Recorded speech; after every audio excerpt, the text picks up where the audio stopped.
What's up, everybody? My name is Lee Shaner, and you're tuned into You Feel Me.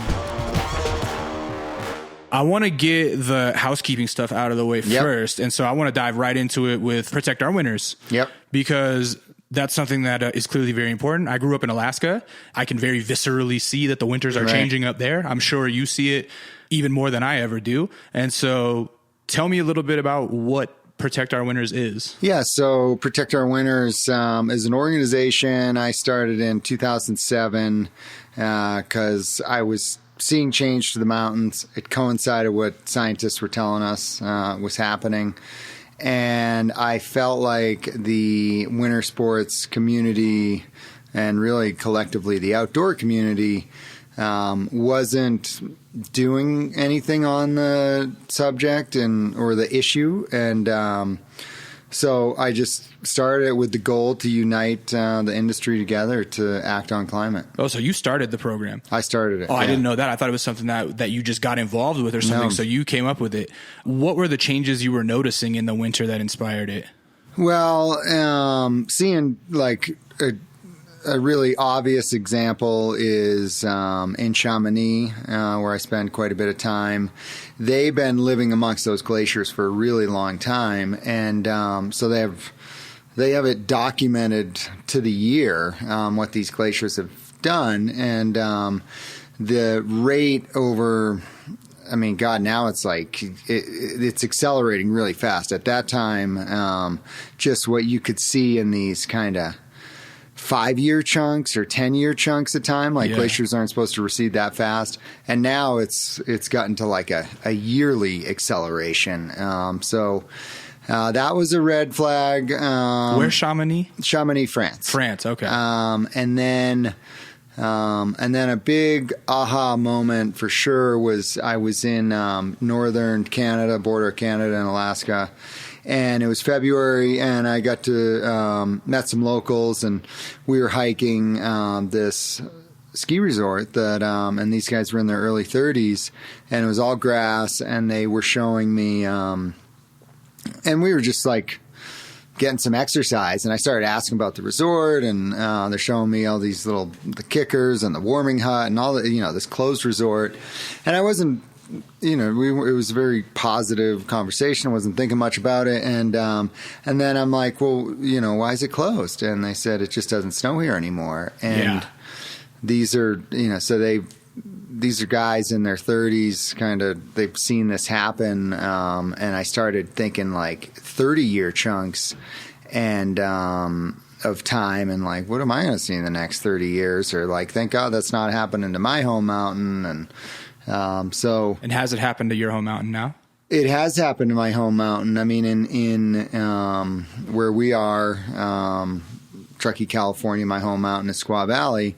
And I'd say over the last 7 winters, we've broken yearly records. We've broken monthly records. I'm sure some weekly records. And it's been... we've had, and some of those have been good records, which is the most, a ton of snow, but sadly more of them have been bad records. The driest January ever, driest winter ever. Yeah. This is pure anecdotal evidence, but the only other time I've been to Truckee was I came up for New Year's when it was turning from 2017 to 2018, right? Yeah. And it was going to be my first time getting to ride in Tahoe. I've been snowboarding for 25 years or something. I was very excited because you always hear about just how dreamy Tahoe is. And we went riding, and I can't remember, Kirkwood maybe? Yeah. And we go up the mountain. It's January, and there's no snow. We were riding, half the mountain was dirt, and it blew my mind because I would always hear about how snowy the winters are up here. So is that something you've been noticing changing here a lot? Yeah. Yeah. It's just like, a bad winter would be 300 inches and we've, kind of historically always had, we have fluctuating snow for sure. Totally. But, that example of like, you can't make a snowball at 9,000 feet, January 20th, not a speck of snow. That's just a kind of off the charts, totally. Historically bad. And again, it's just, it's getting more, the weather for sure is getting more extreme. I mean, records are just constantly being broken, and like, thankfully we had a great winter last year, but it was so extreme with, temperatures changing a lot in the storms that it does shuts down the infrastructure, and it becomes a tricky deal. But it's like, as we're dealing with this huge storm, it's like 70 degrees in February in the Swiss Alps. And so it's kind of all over the map. It's interesting that when you talk about global warming, it's more noticeable when you are in a place that is supposed to be cold. People that live in these kind of mildly temperate places, they might see a little bit of change in storms and stuff like that. But like, yeah, it's very noticeable when it's like, I grew up here and we used to get 10 feet of snow every winter, and now we're lucky if we get 3. I would imagine, yeah, that's just got to be really eye-opening in the career that you have. Yeah, and it's heartbreaking. Just to see an increase in rain in the winter. And so that's, I'd say another like great anecdotal deal here is our favorite lift is KT22, and it's the base of the mountain. And if you look at, say, the snow totals at the base of that mountain, which many locals, for example, their whole kind of, the older locals were like, I have a friend who's like, I'm in Mexico until KT opens. When KT opens, I come to Tahoe, and then I go back to Mexico. Right. Got a wonderful life. Yeah, that sounds amazing. Yeah, I'm like still trying to figure that one out. But over the last 10 years, that you can't really that can't be his barometer anymore. You can't gauge it. Because that's a low elevation lift where, say, the top of the mountain has been pretty consistent, staying open. And as someone that we know, for example, when there's snow low, and these zones that we like to ride that are in the lower elevation, you drop everything and go there, because the upper elevation areas, we have a place called Mount Rose. I only go there when I need to go there, because there's so often now where it's the only place I can go. So as soon as I can get off of that and get to lower elevations, we prioritize that. Because it gets so packed there? Or what? No, it's more that we're stuffed up in this upper 1,000 feet of our range that so often now that when I don't have to ride this one area, then I'm excited when I can ride this lower elevation stuff. Yeah, that makes sense. What was going on in 2007 when you start POW? Where were you at in your life? Where were you at in your career? How did you get it started? What were the steps you took? Because I think becoming a political activist is a very daunting task to a lot of people, So how did you get it going? Well, first and foremost, I started, I had the idea in 2003. Yeah. That was when I was with these guys in 2005. In 2005, I said, all right, I'm going to do it. I couldn't talk myself out of it. Yeah. I was not looking to add more meaning to my life. But I just knew that I'm like, I know the mags, I know the movies, I know the riders, I know a bunch of the people that run these companies. Like, I can connect the dots on this thing. You had a little bit of influence. And get it going. Yeah. And out of the gate, I was like really cognizant to reach out to, say, not just my sponsors, reach out to other companies. When we did ads, I made sure it wasn't me. I did not want this to be this Jeremy Jones Foundation, which is great that you did not know that I started. That was my plan. Yeah. And I remember I wrote on this piece of paper, together we can protect our winners. And it was all about the together. And I just started reaching out to the top scientists and the experts in the field. And I just learned, don't be afraid to ask, and brought them in at a board level.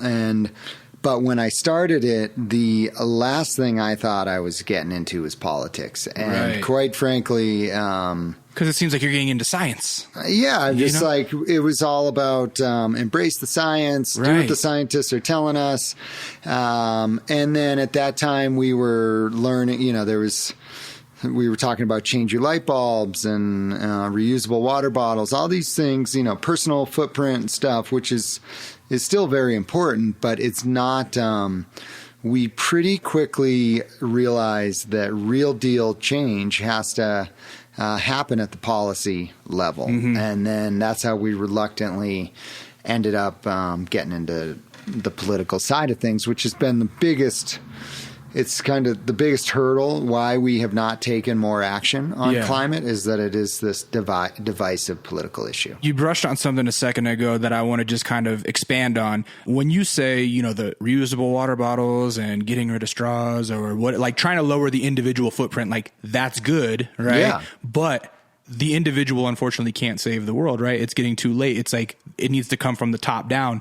The government needs to be buckling down on corporations that are causing the mass amounts of the damage, right? Yeah. And I mean, when it comes down to it, the individual, collectively, a ton of individuals can change. Is what we need. Yeah.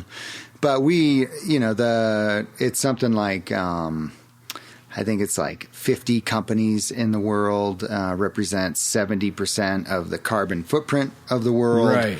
And those, in terms of, as we learn more and more about the fossil fuel industry, is you see that they have, there's the amount of money that they have spent in our federal government is so over the top and so influential that we have this half of our elected officials is their biggest donor is the fossil fuel industry. Mm-hmm. And so they're working for the fossil fuel industry. Right. They are not working for us. Right. And so it's like, even if people do want to change their individual lives, oftentimes it's too expensive to be able to like switch your whole life over to green economy. You know what I mean? Like, how am I going to get to work if I can't afford this electric car or whatever, if the bus doesn't take me there, et cetera, et cetera. Like, it has to come from the top. It's like, the companies have to decide we're going to change this. Yeah. And this whole I think there's, from say an environmental movement perspective, there's too much of like, hey, I need to fill out an application to care about action on climate. Like I drive the wrong car, I eat the wrong diet, and we make it this like, who are you? There's too much finger pointing on like, you don't have the perfect lifestyle. So who are you to say we should act on climate? And that's just it's actually a tactic the fossil fuel industry is fueled. They want us pointing at each other going, it's your fault. It's your fault. And when it's just like you said, the 50 companies are causing 70%. Yeah. And we, in my town, we in any ski town, you have like, for example, we have snowmobilers and you'll get this battle between like, oh, the snowmobilers are ruining the planet or what have you. And it's like, I take a totally different stance on, like, for example, one of the key states coming up is Michigan in this next election. The snowmobile industry is huge there. They carry a ton of power. Yeah. I want to go to the snowmobile industry and say, hey, we like winter, right? Let's all come together. And they could change the course of the Michigan election, which could change the course of the country, which could change the course of the planet. Right. And it's the snowmobilers that potentially are the people that are going to do that. So why are we villainizing them for snowmobiling? When you got involved in the science aspect of it and the environmental aspect of it when you started, you kind of mentioned how you didn't realize you were going to get into the political space. So was it disheartening to learn how many politicians, quote unquote, don't believe in climate science or that the environment is changing? And were you bummed to learn like, oh, this is going to be a political game? Yeah, it's very, it's disheartening. I mean, just to be clear, there is not a single climate denier in Congress that doesn't take fossil fuel money. Wow. So it's not rocket science. Right. This is not conspiracy theory stuff.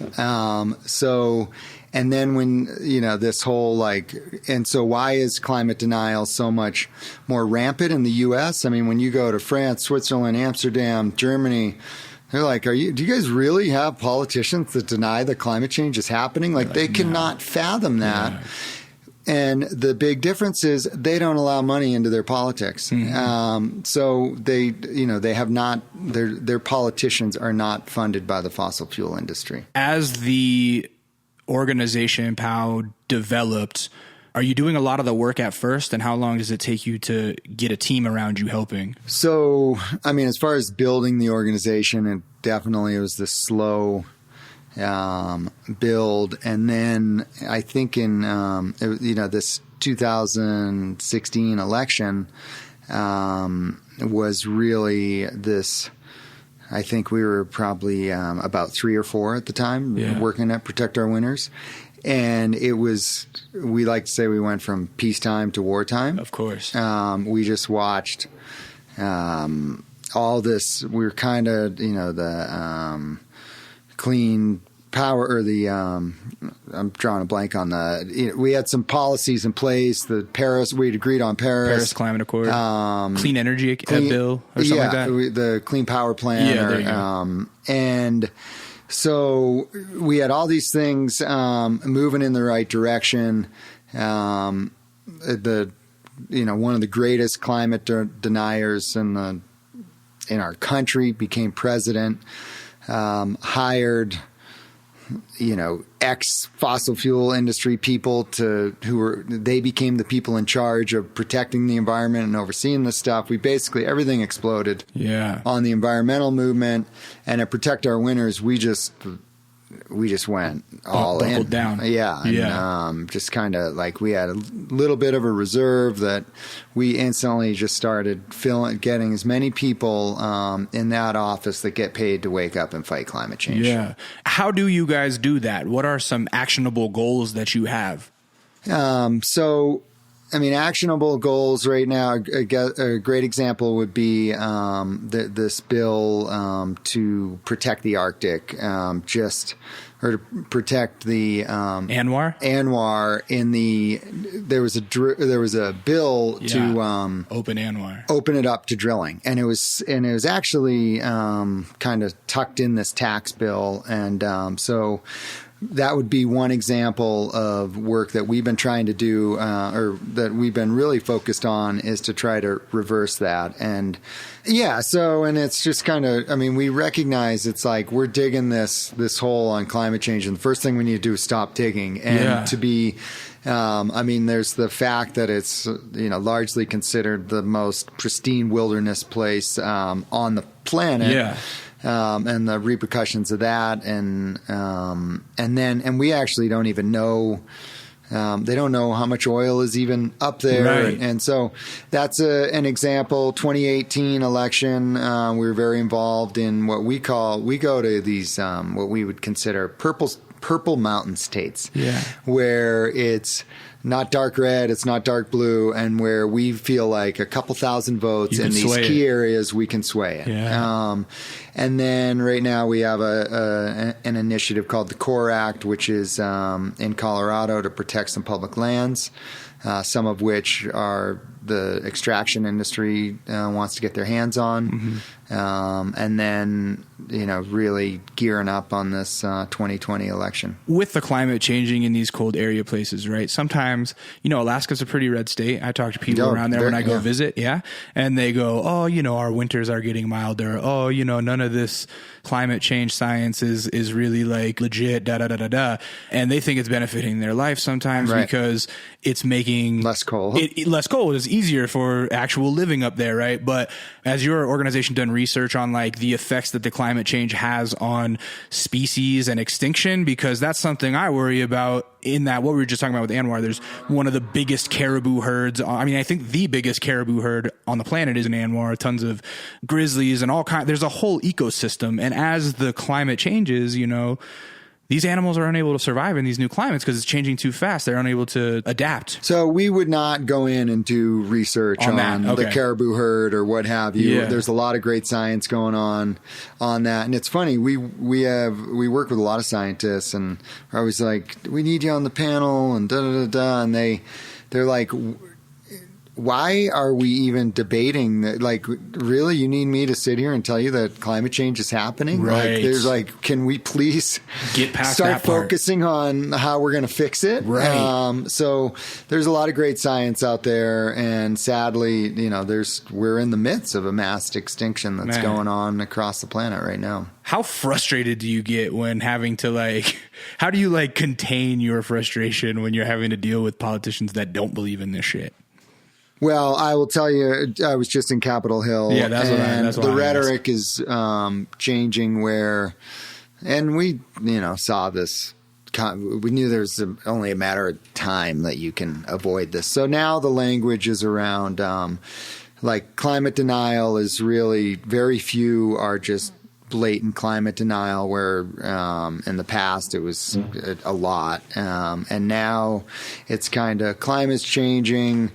But we don't know if it's cyclical or something. No, more like let's do some research on like what we should do about it, just kind of dragging their feet. So we're getting some better rhetoric around it, which, quite frankly is a positive thing, just to say, did that guy you couldn't get half our politicians to say the word climate change, let alone come out and climate denial. So the fact that it's this small little intricacy change on like climate change is happening. And we do, to be clear, on this Arctic vote that took place while we were there, that passed in the Congress, there were 4 Republicans that voted for it. That's a positive thing. I mean, we don't need every one of them. So we don't focus on the deniers. We feel like we can win with the sideliners, meaning there is a huge voter block of non-voters that we focus on to get active. And we don't need, we just need 51% and we get where we go. So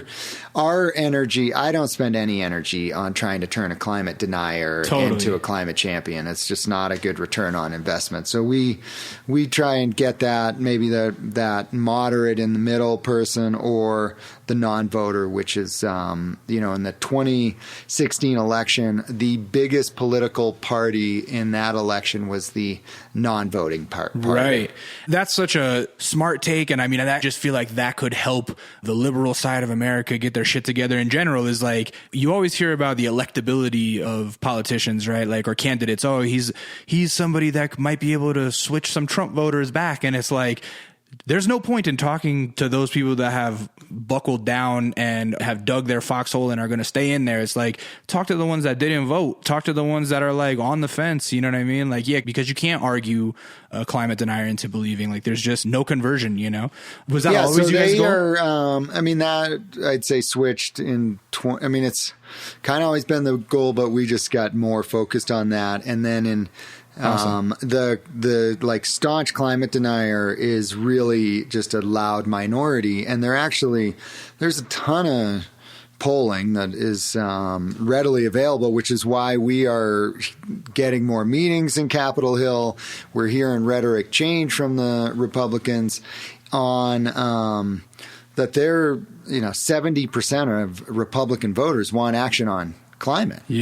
So it's not. It's not a fringe anymore. It's not this fringe thing, and it's just and the reality is, and understandable. We have this very polarizing. It's like a football game now with the like red versus blue, and it's very hard to turn a blue to red or vice versa.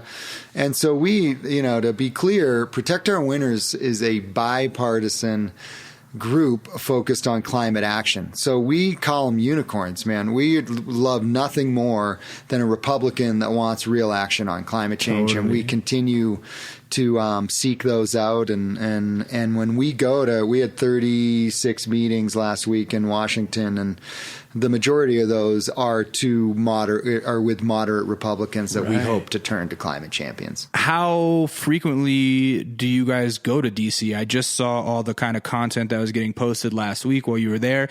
That's not your first trip there, I would imagine. No. Yeah. So how often do you go? Once a year? Protect Our Winters does like a big formal group once a year. I'm not at every one of those. It's a good opportunity to get different people involved that are, POW champions. And then our head of policy is probably there 3 or 4 times a year. Is sitting in front of, members of Congress and testifying something you thought you would be doing when you were a kid? It is definitely not something that I thought. It was not a life goal. How is it up there? Like, is it nerve wracking, or do you feel kind of at home? How do you feel up there? At this point, I've had some public speaking opportunities. So, getting up in front of any room is nerve wracking. And so, there's some intensity to it. But, I have a lot of passion for, the message that I'm sending, and so excited for that opportunity. I mean, I just think what you guys are doing as an organization is so important, and something that I've just been noticing on my own for a long time, for many years, as the winters in my hometown change. And I'm sure it's something that you notice every year because you're always chasing the winter, right? Yes, definitely. Just, being my life, I'm still here today because of my intimate relationship with snow. I mean, the snowboarding that I do is in these uncontrolled environments where, the window of when it opens for, to be safe, some of these are a couple hours a year. Yeah. But I'll say it was, the fact we are on a Skull Candy podcast, and it was great. We had 2 women from Skull Candy, Lindsay and with McKenna, us, on Capitol Hill, and it was really interesting, to hear them talk about it and explain why they are there representing Skull Candy. Yeah, it's awesome. I mean, I'm really stoked that they're involved with it as a company. I think it's just a great move.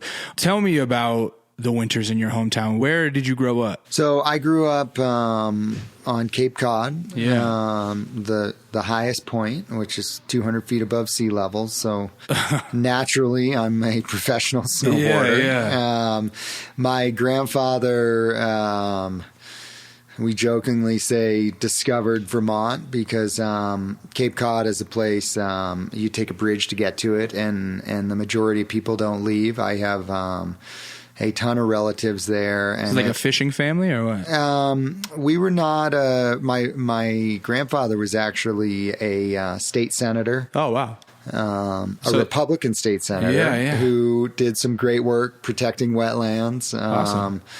And so my dad was a lawyer that, and then my parents then fell in love with Vermont. My parents moved to Vermont, and my dad got involved in the maple syrup industry. No kidding. That's such a Vermont thing to do, huh? It's a very Vermont thing to do. So what was your home mountain in Vermont? Is that Killington? It was Stowe, Vermont. Stowe? Okay, awesome. And so did you start on skis or did you go straight to a snowboard? Because I feel like snowboards were pretty rare back then. Yeah, so when I started out, there was no snowboarding, or at least that we had known of. So started out on skis. Got really into skateboarding and surfing, and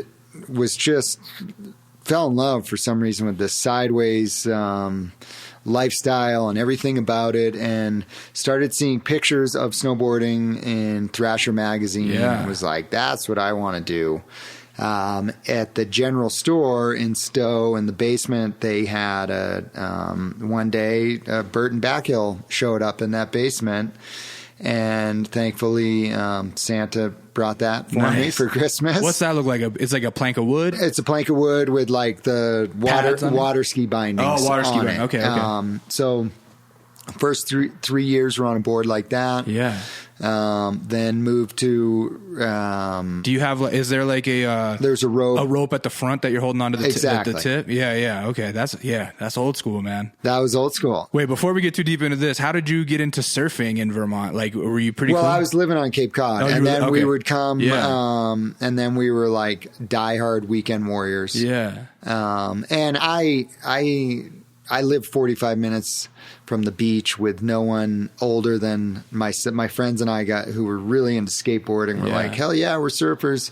We didn't know how to surf. Right. We didn't have anyone show us how to surf. So, I mean, it took a solid 4 years before we went down the line. I'm only a few years younger than you, so I feel like I got to see that first generation of skating and that first generation of snowboarding as it was kind of like coming into more fruition. But for you to find skating in the early 80s on the East Coast, that seems like pretty ahead of your time, huh?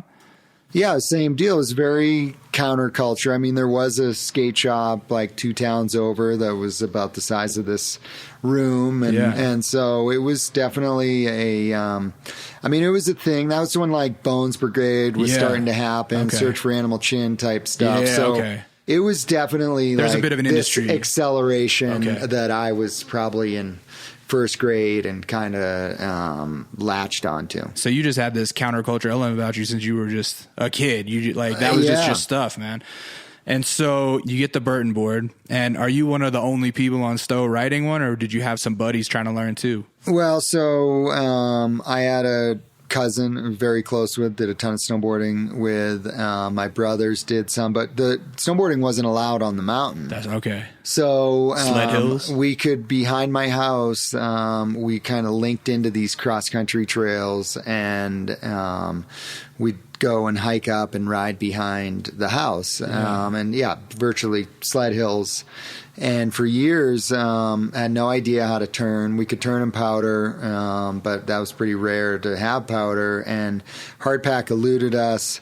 Because there were no edges on that thing, right? There were no edges, and there was, outside of a random picture in Thrasher Mag, there was no tutorial. Nothing, so there's no way to really learn. And anyone that's learned how to snowboard, you have this, like instantly you're on your back foot, kind of how you would surf, and the trick to snowboarding is you got to be on your front foot, and that took me 4 years to figure that out. Yeah, your back foot has to have that give to kind of control where you're going. Yeah, you pivot kind of around. You kick your back foot out and pivot around your front foot, and then so I got a board with edges, and I thought like, okay, cool, I got edges and high backs.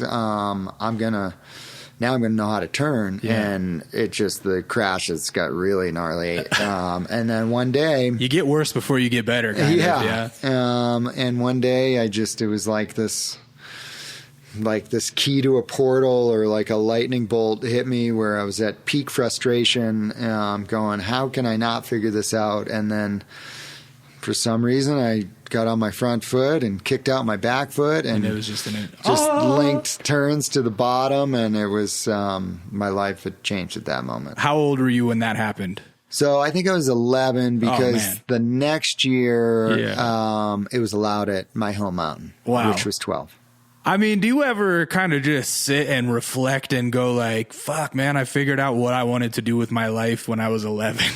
It's bizarre in being a parent now, because I pretty quickly, by 14, growing up in Massachusetts, hockey's kind of probably the biggest sport. I was a very serious hockey player, and that just went away there was no family meeting. I was playing hockey 11 months a year, and I'm just like, I'm done. Coaches were calling, going, really? Are you kidding me? This kid's done to go snowboarding. And my parents, surprisingly, were somewhat supportive on my new path to nowhere, because there was really no such thing as pro snowboarding. There was no snowboard industry, but it was like, was there even a magazine yet? By 14, there for sure was a mag. Okay. I remember the first Trans World vividly. Yeah.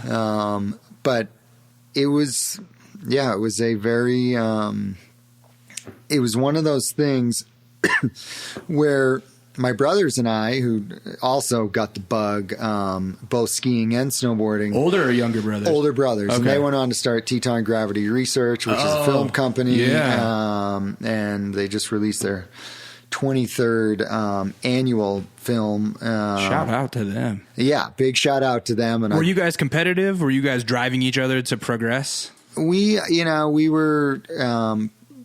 3 years apart, so 3, 6, and so no, we were we played hard for sure, but as far as on the mountain, I'd say it was really more of a team effort. But at the same time, as the younger brother, you're having to do a lot gnarlier shit than they were to keep up. You know what I mean? So like you had that extra advantage of like, oh, I'm not trying to ride like a 14-year-old, or I'm not trying to ride like a 12-year-old. I'm trying to ride like a 15-year-old, or whatever. Totally. Yeah. So there was that side of things, but it was funny because, we were there. My brothers and I figured out really quick, because there were certain people that we looked up to on the mountain. Yeah. And we're like, these guys ride every day. Yeah. And we're like, what are you guys doing for work? And they were bartenders, painted houses in the summer and whatever. And we're just like, all we cared about was like, we're going to ride every day. And we're like, well, we're not, we'll paint houses if that means we can ride every day. I'll work the lift line, So it just kind of, we realized, I get summed up the first film TGR made, it was called The Continuum. And the tagline my brother came up with is, he choose to be rich by making his wants few and supplying them himself. Oh, wow. So we're just like, man, we learned how to embrace this very frugal lifestyle, and which meant sleeping in cars, sleeping on couches, the ramen diet, and because that way you got to do what you wanted to do every day. And we didn't care. We're like, we got a pass. And how much was a pass back then? Do you remember? They are expensive, actually. Really? Passes have gotten cheaper. What? For sure. I used to get a season pass for $90 when I was a kid, and now that's like not even a day pass. Well, it's a shitty mountain. You'd be amazed. Yeah. The Icon Pass is like $379 for like, I don't know, 20 mountains around the. I thought it was like 600, 700. Maybe it's like if you get the August midweek rate. Okay. Maybe it's up to $600, but for sure, a Squaw Valley Pass. In say kind of when I first moved out, it was $1,200. Oh yeah, wow. Yeah, definitely they've opened up the mountains and kind of made it a little more compatible now. Yeah. I kind of think that's partially because the winters have gotten so short. It's like these mountains are like, we need to get people out here, Yeah, I think they figured out that like people at the mountain make money. Yeah, totally. So you guys are just kind of being ski bums for a while, or snowboard bums, I guess, yeah? And that's like kind of throughout high school or what? Yeah, so I went to my first race at 14. Because you started off as a racer. I started off doing everything. And that was kind of like, that was what I would call the Craig Kelly era of pro snowboarding, which Craig, 3-time world champ, he could win a half pipe comp and he could win a race. Yeah, right. There was no such thing as terrain parks. There was no slope style. Right. And so I came up through that, and so you rode half pipe and everything as a kid. I rode half pipe and everything. We had when you're racing, are you using hard boots? I was using hard boots to race, soft boots for half pipe. So I always had a soft boot setup. Went to my first competition, did the pipe, did okay, top 10 in the pipe, but I won the race pretty easily, I would say. And then I could kind of be like top 5 in half pipe and really just kept winning races. I think I won like 35 races in a row or something. Holy smokes. So by 16 I turned pro. Yeah. And I went to my first pro contest in Snow Summit, California. Signed up for the race, signed up for the pipe contest, got third in the race, got 40th in the pipe. Right. And at that time, that's when things started specializing. At that time, when you're 16, how does one become pro? Like, what does that look like then as compared to now? Because now it's like you get a pro deck, right? You're like completely taken care of. Being pro back then, what did that mean? The same thing? Yeah, so being pro back then was actually a really hard transition. There was no such thing as team managers. And so you had to figure out how you could get to these pro contests, and they weren't reimbursing you for it if you had to fly there. There's there's no like travel expenses or anything, per diems and stuff. And so, there was. I remember I grew up with Todd Richards was like 2 years older than me. So we would see like Todd Richards would go out west to a pro comp and he would like get top 3 and he got the Sims deal. And, I watched a bunch of these guys. Jason Ford, another guy, came from the East and went west and started crushing it, and Burton Contract and I was a groveling kid where I had a little bit of support, and basically if you could pay the entry fee, you could be pro. That was it. But it was $150 a comp, which was a big deal. So, and that pipe comp was $150. I got 40th. I mean, I knew, I can't waste that. Yeah, that's too much money to waste on. But it was very, we collectively, we were sleeping in cars and on floors and everything, but it wasn't like all these people around me were living the high life. Yeah, right. The high level Burton 18 was, but I was surrounded by a bunch of people trying to make that transition, living in cars and stuff. And that kind of dirtbag lifestyle was very natural. How do you look back on those times now? Best of days or worst of days? They were a really intense time, actually, because it was, I was racing to, if I did well, I could go to the next comp. And I was racing to put food on my table. And if I didn't Did you only get paid if you won? I only got paid if I got, they would pay the top 16. Okay, so it was like falling, it was like I need to at least get my entry fee back I can keep going. And so, it was, I had a lot of weight on my shoulders. I graduated high school very in debt. With a lot of stress. Even as a pro, you're in debt because of it. Yeah, because of the travel we fees. were traveling. And are your parents helping and go into these things with you? My parents were in a tough time in their life, so it was. They had done a great job getting me. These opportunities at a young in life, but by the time I was 18, it was kind of like, go get it yourself. All right, man, we've kind of time to, if you want it, you got to grab it, which is fine. Yeah, this maple syrup money only goes so far, buddy. Yeah, exactly. Yeah. At that age, when you're entering these pro contests, do you start seeing guys that are as legendary as you back then who you form bonds with? Absolutely. Yeah. And the funny thing is, I was, when I competed, I was pretty consistent, kind of say third through eighth place in a U.S. comp. At the World Cup level, I struggled to make it in top 10. So I was a very groveling kind of 30th in the world type pro. But what was cool is you'd see people around you that would just take off. Guys like Brian Iguchi and Brian I watched have success right away. And those guys are Jason Ford. I mean, he went from groveling to I got a hotel room. You can sleep on the floor of my hotel room. And it was this community. And even these, especially once so much of the contests were in Europe at that time. So the Americans really bonded, even though maybe some of them were these big name superstars. And I was this kind of middle of the pack groveling pro. There was still a bond there. One of the reasons I started snowboarding, right? I started off on skis, and there was this small pack of really fucking cool dudes on my home mountain that had these shitty plastic boards they probably got from a Sam's Club or something, right? But they just looked like they didn't give a fuck about anything. It felt very punk rock. They had bandanas tied around their dad's jeans. That was what they used as snow pants. And I always had this image in my head of pro snowboarding as this party central, wild times. And so from someone like you that was there, was it a huge party scene? And also, what was you guys' style like back then? What did the clothes look like? So, it was definitely the party scene was real. It was kind of there was definitely an era of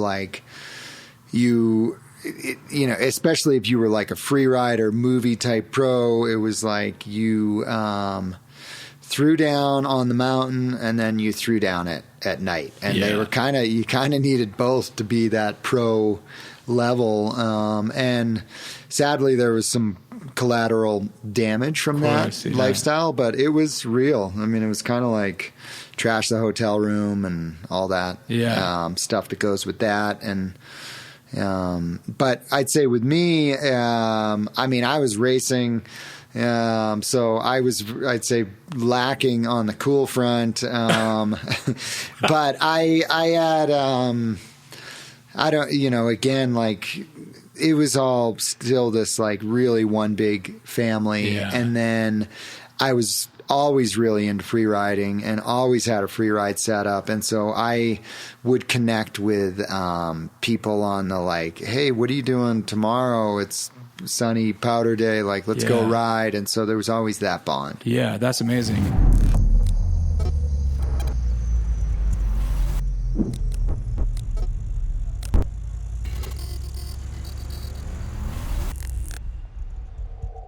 So when was the transition from sort of concentrating on racing to concentrating on big mountain? And was it an easy transition, or was it hard to convince your sponsors?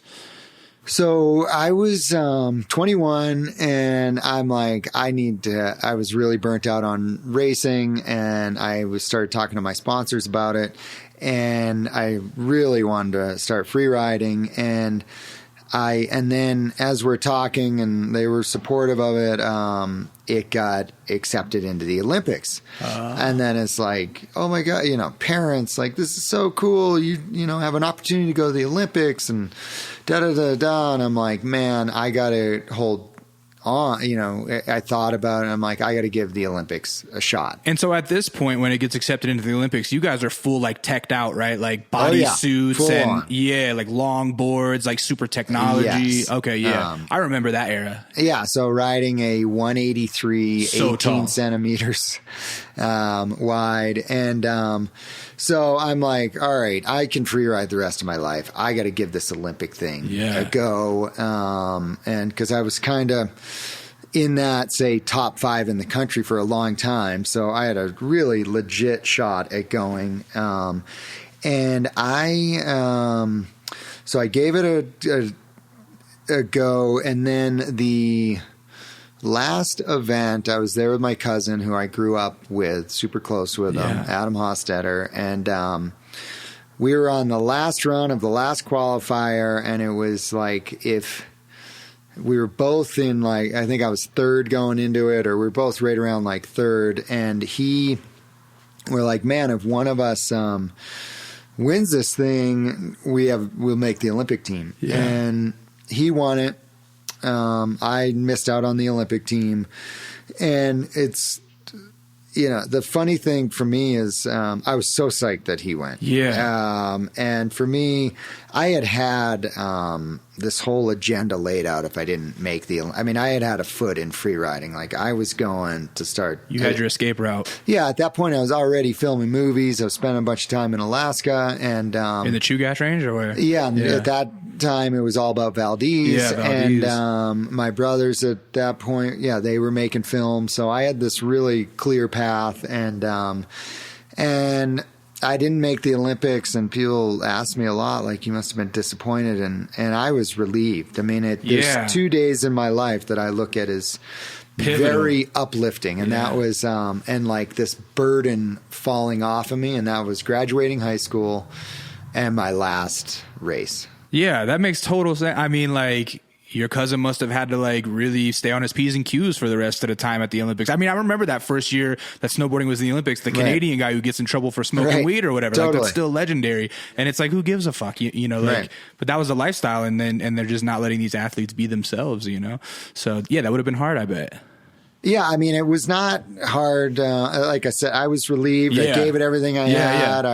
Totally. And then this guy, my cousin, who we came up together, the fact that he was going, I'm like, sweet, dude. You're from Cape Cod, represent Cape Cod. It's like you're there by proxy, kind of, but you get to go do your own thing without the pressure. Totally. Yeah. And so at the end of the day, I think I was probably more excited that he went than me, than if I would have went. Yeah. And so talk to me about Valdez and the Chugach. So growing up in Alaska, right? I would only ever get to hear about the glories of heli riding in Valdez, right? That was like the $500 a day type of thing that, like, my family could never take me to do. Right. So we would just I would see the videos of it. We would watch you guys ride that shit and just dream about it. Even though we lived in the state, it was like the playground we couldn't get into. So what's your first time getting to, like, go up there? Is it like unlike anything you've seen before? Yeah. I mean, the Alaska deal, I very vividly remember. My brothers are... at that point, they had went the year before, and they basically were like, they come next year, that next winter, they're like, you have to come to Alaska. They're like, sell everything you have, come to Alaska, which at that point was a mountain bike and what have you. Yeah. And go up there with $1,200, box of Cliff Bars, and they pick me up at the airport, and we're driving up the pass, and they're pointing out these runs, and I'm like, they look like science fiction. They don't even look rideable. Yeah, it's unbelievable. And at that time, you could pay for single heli bumps and plane drops. So we would do these things where we'd get dropped with a helicopter and link up these different kind of hiking riding that would, end at a road or what have you. Do the same with planes and just stretch that money. We camped in the parking lot of the helipad. Oh, wow. And it was such a exciting time because it was very accessible at that point for ski bums to do it, because you could take a couple $1,000 and stretch it really far by picking your day, picking your run. And the sport was progressing so fast. It was like every sunny day, at the end of that day, people would come back and you'd hear all these stories, like people were doing things we didn't know were possible. And primarily it was like to ride these big, steep faces in perfect powder. Previously, it was thought you only do that in the spring in hard snow. That was around the time that avalanche testing got really good, or that the science of that got figured out, or? No? I mean, the Alaska Handbook was like Doug Coombs, a mentor of mine. He was a big part of it, but they just they started figuring out these ways to test the slope and things like terrain progression, and being that it's this coastal snowpack, it's way safer than, say, what you would find in Colorado or places like that. And it was just like trial and error, really. What's it like that first time that you touch down in a perfect bluebird run that no one else has ever been on? Is that a life-changing moment? Was that enlightening? Yeah. So, I'm up there. There's no guiding or anything like that. And we get dropped off. I'm with my brother. It's, late in the day, and we do this run called Berlin Wall right off the road. And it's like so many runs in Alaska, it has this big blind roll. So you're standing on the top of this mountain, you can't see anything. It's very terrifying. And I remember coming over the roll, making small turns, and just seeing this endless face of perfect steep powder in front of me, and going faster than I'd ever gone free riding, making the best turns in my life, just laying out these, 100, 200 foot powder turns, total control, hauling ass on one of the steepest things I've ever been on, and rolling up to my brother and just, speechless, like, tears in your eyes. Like, are you kidding me? Like, just yet again, like, there's no way I'm not doing that again. Right. Do you remember the board you were riding then? I was on a 172 Rosignol, I believe, a levitation. Yeah. And so it was floating good? Floating good, really long side cut. That that feeling, like, it just can't get any better when you get to the bottom there and you've just ridden, like, it's like the thing that you dream about, right? Like, I'm sure you've had, like, your dreams are realities now, but like I used to dream in like powder runs for some reason when I was a kid. Like it would almost felt like a video game, and it's like where you can't make a wrong turn and the snow's hitting you in the face as you turn back into it, and that's what you get to do all the time. Yeah, so that trip changed my life. I mean, I went and was like Alaska. Like that's where I spent 1 to 2 months a year for 20 years in Alaska, going, this is where I'm going to leave my mark, because it's snowboarders' paradise. It's just the way the mountains are set up, the quantity of mountains. It's the perfect place to do high-end snowboarding on these really steep, serious mountains that you can ride them in perfect conditions, and there's infinite amount of them. And so as you're doing that for 20 years, does the passion stay as intense for it, or is it something where you start feeling like, okay, I've got this part figured out, I need more. Because, I mean, you've come to be the guy who chases the most extreme shit. So how does that transition happen into seeking those runs that do only make themselves available for an hour a year, you know? Yeah. So I just went all in on this Alaska heliboarding program. And I would say for 10 years, went all over the state, different ranges, seeking out places that people hadn't snowboarded before. We got really good at using a helicopter, but it did get to be this it was like I tapped my adrenaline glands. Like stuff you'd go and have the best run of your life. It'd be ride the edge of life and death. And then boom, the helicopter would be there at the bottom and be like, okay, what now? It became routine almost? Or it became a routine, but it also is like, I always recognized when I got in that helicopter, I'm like, I am the luckiest snowboarder in the world to get in this helicopter. It's costing a bunch of money. It's burning a bunch of fuel. And I'm an asshole if I am not out there just going to my limit. And kind of half-assing it or taking advantage of this spot. Because if I'm not going to, I felt like I needed to be, I'm one of those lucky few that has that opportunity, and I need to, and given I have this personal drive, but it's like, I need to be pushing the sport of snowboarding. I'm the one who's choosing to, there's a group of us that have these resources allocated towards us that get to push the sport.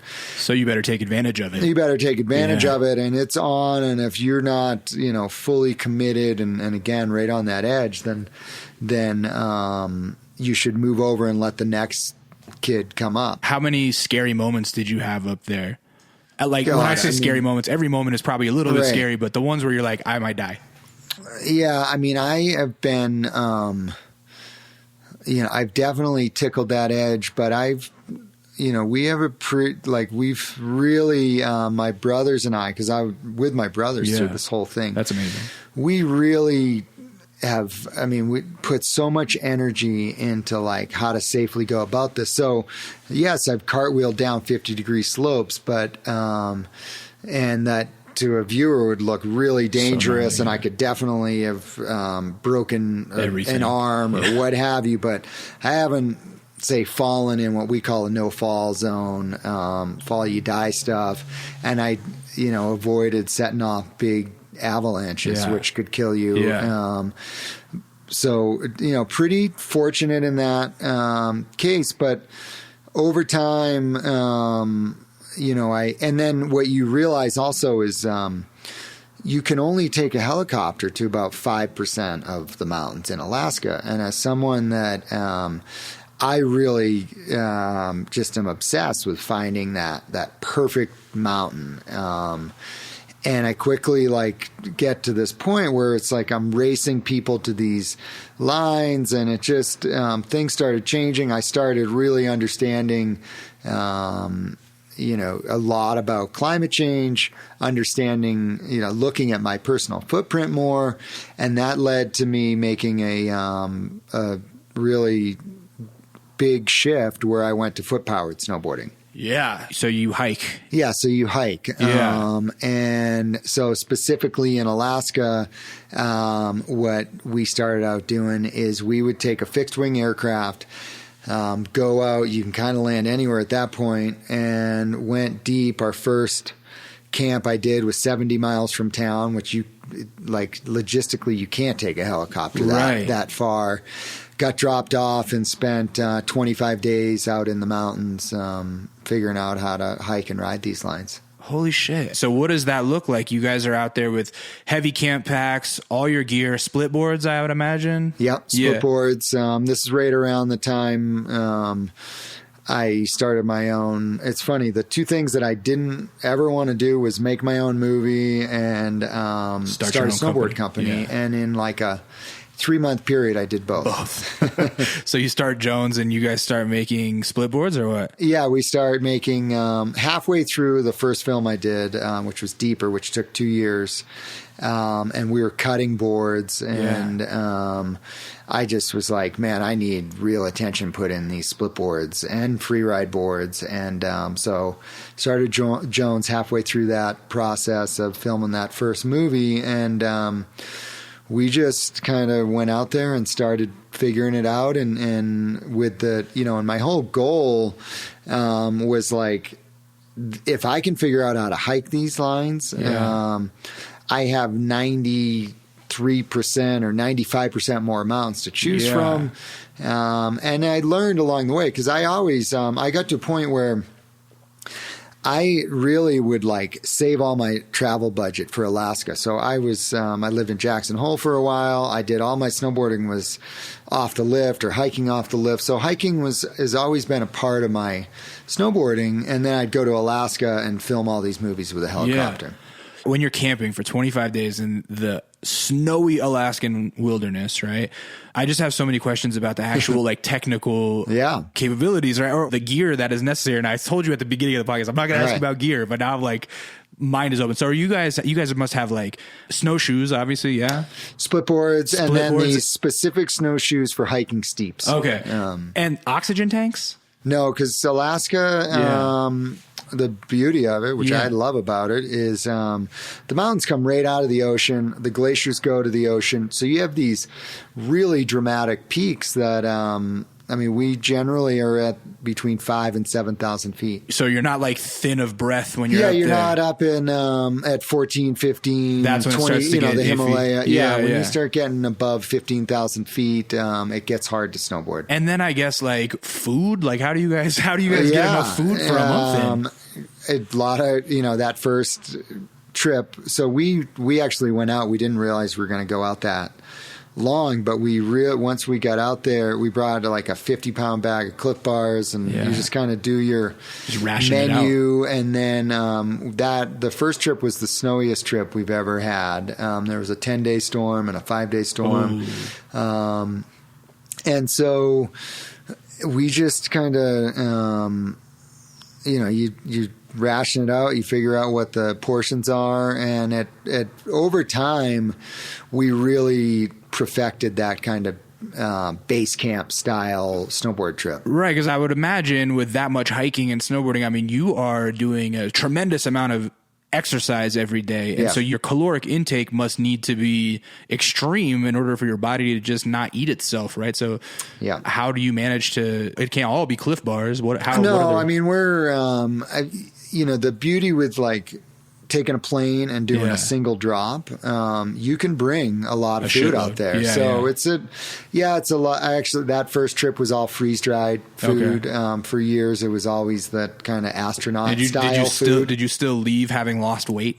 Yes, we always lose weight. And then now, since that time, it's evolved now where I've been leaving from the road. So I did the highlight of my winter last year was on that first trip to Alaska. At the very end of the trip, we rode this peak called Meteorite, which I consider the most beautiful peak in the world. And if my life wasn't already changed, I got done with that run, and I'm like, there is no way I am not here the rest of my life every spring. And so I went back this year and hiked that line from the road. We started at 1:45 in the morning and had a monster day, but we were able to climb that line and snowboard it. So now my latest, because I always like to progress and do new things, has been these self-supported wilderness trips. So how long is that hike up Meteorite, and how long is the run down?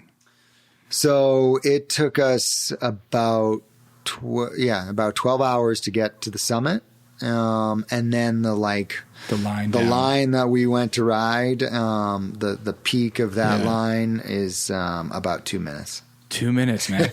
So let me ask you this. Do you think, as your life and outlook on the environment and everything has changed, that as much of the excitement comes from the preparation and the the mental and physical fortitude that it takes to approach these lines as the actual lines themselves? Well, yeah, it's a great, I love to play chess. It's a great chess match. It's a great, it's kind of like the idiot's guide to present moment, because you have to be present. Yeah. And it's very complex to drop in on a mountain from the top. There's all these ways you can cut the slope, and to have a mountain safe for riding down is a lot easier than having a mountain that is safe for you to walk straight up the thing for 3 hours and be in harm's way. Yeah. So you're constantly, and that, to understand when that mountain is safe and when it goes to not safe, and not being, say, caught up with summit fever and that whole mental game. It's such a more intimate experience, and a more complex and intense experience, which at the end result of all that is the highs that you get from doing something like that. Achieving it. Is just, it's just at a whole different, it's an outer body experience. That's an amazing answer. And that's kind of why I asked the question, because I think most people that have never gotten to experience that would go, oh my God, 12 hours for 2 minutes. How could that be worth it? It makes me think like, it can't just be that release at the end. That might be the reward, but it's the total summation of everything that you've accomplished that gives you that, like, that high, right? Yeah. I mean, and if you think about, like, what's the point of snowboarding? It's to, connect with nature, totally. Challenge yourself, get a nice adrenaline it's that buzz. Momentary freedom, really, too. Yeah, the freedom.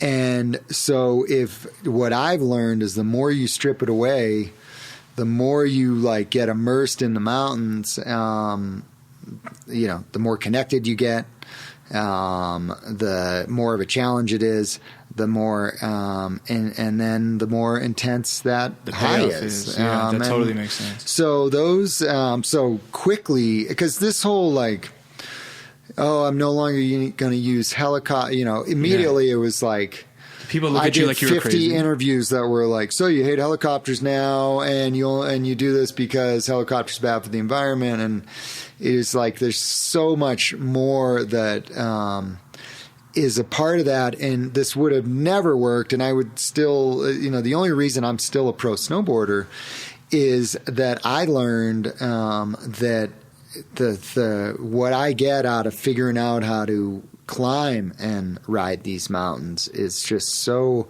fulfilling that I think, for example, last winter, I probably snowboarded more last winter than I have since I was 22. No shit. Yeah. Wow.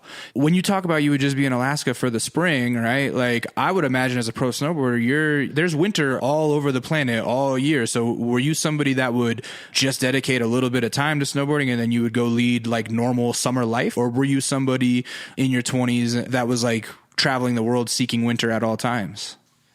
So like from like 18 to 23, I was snowboarding, 230 days a year. Yeah. I mean, just mass amounts of snowboarding. And a lot of it wasn't the Southern Hemisphere. It was, you can snowboard in Mammoth and Mount Hood until July, August. I mean, I actually I rode like the last day in August at Mount Hood, last month. Oh, really? Yeah. Yeah, wow. So it was about getting on snow in Colorado in October, ending in August in Mount Hood. You just said a sentence, the reason I am still a pro snowboarder, right?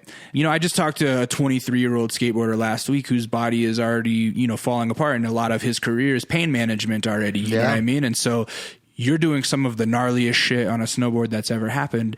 Physically, you look like a pretty fit guy. You rode your bike over here, but I would imagine that taking care of yourself is an industry in and of itself to you, yeah? And so what are your fitness regimens like? How do you prepare physically for these intense hikes? And how do you keep your body operating as, I'm 38, man. My body stopped working at 33, for Christ's sakes. So. Well, you got to get on that. I actually, the little pep talk is, I think I was more trashed at 30 than I am at 40. Because you're more conscientious of like taking care of it. Yeah, and the split boarding is this incredibly low impact. You use your whole body, but it's very low impact. So that is at the heart of it. It's like cross-country skiing, basically. Yeah, and Nordic then track. you're like, so I'm not, I still ride the resort. The resort's still important. Obviously love hopping on a chairlift and ripping PAL laps all the time, but I still ride it in hardpack, but it's just a focused, shorter window and of kind of like high intensity stuff and get out before I've like really hammered myself. Right. And then it's, the split boarding has been really helpful. When I do have injuries, I really like make them part of my life. I embrace them, I own them, and I fix them. Yeah. And now, especially, I would say I'm playing the long game. I mean, I'm sure on a day in, a scrappy day in December, we could go ride together and you'd be like, wow, you kind of like, I don't think he went over 20 miles an hour today or like got off the ground. I'm just kind of like cruising, very smooth. And there is, the resort is my gym. So there's things that, there is times when I need to take my shots at the resort and what have you, and it's a great place to gain strength. But and then a big factor is I've always looked at the people older than me. Yeah. And so when I'm in the mountains with someone that's 10 years, 20 years, even 30 years older than me, I'm taking notes, I'm asking questions, and just going, how do you do this? Because I don't want to be like that poor skateboarder. Yeah. And so I think that's why I'm still here today. Yeah. So you're not like at the gym every day. It's like maybe you might bike someplace for a little bit of a sweat, but your exercise comes from snowboarding and that's it. I mean, I am allergic to the gym. Shit. But I live an active lifestyle. Yeah. And so I rock climb, I surf, mountain bike. So so every sport that I find, and then I will figure out like, I need, where I will work out is core, balance, explosive stuff. Right. And I ramp up in the fall into winter and really set myself and kind of ride myself into shape with the goal to peak in April. Uh-huh. And then kind of, let it, and now actually May's become an important month. Why May? May is when these, the really big peaks, come into shape. Yeah. And so, and the days are long, the snow is stable, and your legs are strong. So it's a great time to go and, go to Mount Whitney or someplace like these really big lines that you can't really touch in the middle of winter. Family man. Yeah. Yes. You got a son and a daughter. How did life change when you became a family man? Did it have an effect on the career? Did you find that you needed to learn how to balance career and family? Did you have to tap into new skills or has it been easy? So, I mean, having kids, it definitely was not easy. Yeah. I mean, anyone that's right, I clearly don't have kids yet. 2 kids under 5 is just I've erased it from my brain. Good luck to anyone doing that. It gets easier. But I would say the big thing, I mean, I've really loved being a father. Now I'm out there with my kids. They ride, awesome. They surf, they mountain bike, awesome. Rock climb. So to be experiencing these sports, it actually has really given me this whole new appreciation to these sports as we do a lot of things as a family, but man, the snowboarding together or the surfing or this outdoor time, it's like it's such an incredible way to connect with your kids and have this really quality family time. Yeah. But the biggest intensity factor for me is just I had kids, and then I actually started losing a lot of friends in the mountains, and it was just like, holy shit, this is it just added this extra weight to the stuff that I was doing, and prior to having kids, I always said, I had a wife. I wanted to come home. I've always liked my life. I always wanted to come home at the end of the day. But with kids, you realize the intensity of and the weight of your decision making is greater. I understand now. You're talking about you had friends passing away on the mountain. When I say, I got married recently and I've been losing friends just because I have a bunch of immature ass friends that so like that means two different things. Right. So you mean like, wow, you were experiencing some of your peers and I mean, in a sense, coworkers were passing away on the mountain doing what you do. Yeah. Yeah. And so that just makes you have to even double down on your safety because now you have so much more to live for. Yeah. And it quite frankly, it begs the question of like, should I be walking away from this? Yeah. And which is a valid thought. And then you think about like, well, as you said, like what I've gotten continue to evolve on the safety front. I definitely don't force the issue maybe like I did in the past. But I'm still like this. That peak I was talking about riding, I mean, that's one of the more intense things that I've ridden. But it was just this screaming yes, green light scenario. And if it was a yellow light, I'd the ease that I turn around with these days is much easier. I had never heard it, peak fever or however you put it, but summit fever. Yeah, summit fever. Now I think about it, every fucking mountain climbing movie I've seen that ends in disaster, it's because somebody's going like, no, we got to get there. We got to do it. But I'm really interested in, being that you are like a deeper, farther, higher. What is it? Deeper, further, higher. Yeah. Okay. I got it right. You're constantly seeking to one up yourself. And so at this point in your career, do you have like maybe a top 5 of your gnarliest achievements that maybe I'm sure someone like you is never really allowing themselves to be too proud of themselves, but just these 5 things where you're like, man, it's hard to believe that I was able to accomplish that.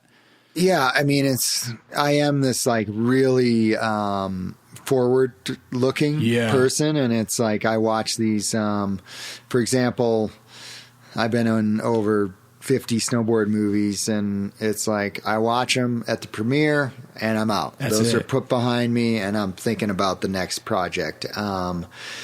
So, I mean, there is, what's the beauty of this sport is like, my head is so deep in like what's next year's goals. And for example, last winter we did this 11-day self-supported wilderness trip into the lower 48's largest wilderness area, the most roadless free. The name of the film's Roadless. And what state is that in? That's in Wyoming and Montana. Okay, yeah. And so I still I'm very proud of the recent stuff, but there's a line I named after a fallen friend, Mount Timlin, outside of Fairbanks in the eastern Alaska range. Get out. And I was going to tell you, I rode it with Ryland Bell, who grew up in Fairbanks. I might know the Bell family. You're similar age. I feel like I know one. Does he have a sister? 2. He doesn't have a sister. He's got a brother, and they're fishermen. They live on the coast in the summer. So here's the thing: is I got out of Fairbanks right at 18, but my brother's still up there, so I guarantee you he probably knows who they are. Yeah. So anyways, this Timlin, with this Mount Timlin in the eastern Alaska range was something very proud of. Have had. And you hiked that? We hiked that. Yeah. That was that was in this really remote area, and it was just a lot of things had to line up to make that happen. I mean, all these, when they line up, it's like these mini miracles happen. And so that, very proud of that. There's a this place in this area we call it the Spine Institute in Fairbanks, or in the Fairweather Range in Alaska. Okay. I did a trip to the Himalaya, rode a peak called Shangri-La. That's one of the ones that I figured had to make the list. That looks insane. The hard part with that is I'm very proud that I,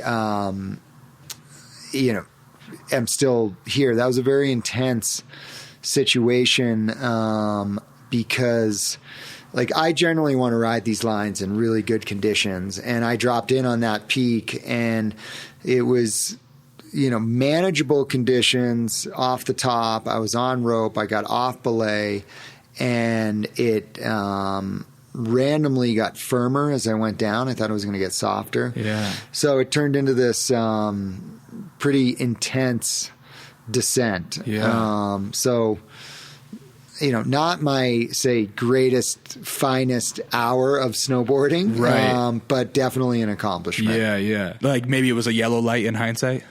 Yeah, I mean, it was, and the thing with that, the hazard was an avalanche hazard. It was, can you hold an edge or not? Right. Which I much prefer that hazard. Yeah, totally. It's a much more understandable hazard. Right. You got two more? Two more accomplishments. I know I'm putting you on the spot, dude. It's again, I don't really, the Grand, in Jackson, the beauty with that's the Grand Teton is the biggest mountain there. It's this line. It's a great example of a line where you look at it. I could look at it for 10 years and go, no. And it's just the conditions lined up. We rode it in perfect conditions, very complex line, and very proud of, the work there. And then, God, it's from a riding perspective. Oh man, I'd say, this film Ode to Muir that I make from a project perspective that we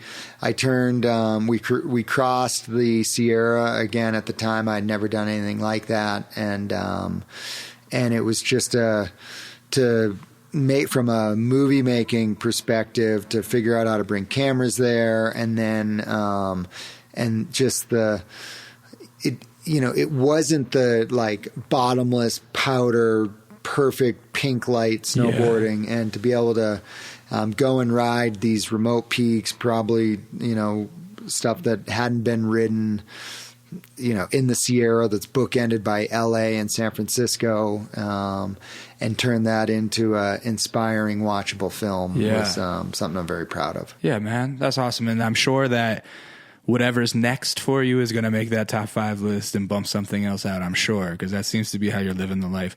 Jeremy, thank you so much for your time. I really appreciate it. Really stoked on what you're doing with PAL. It's something that I would like to get involved with as well. And so sweet, man. Tell the people how they can get involved. Give them some actionable things that they can do and finding you on the website. Yeah, I mean, it's really just plugging into our universe, which is protectourwinners.org. We're on Instagram, Protect Our Winners.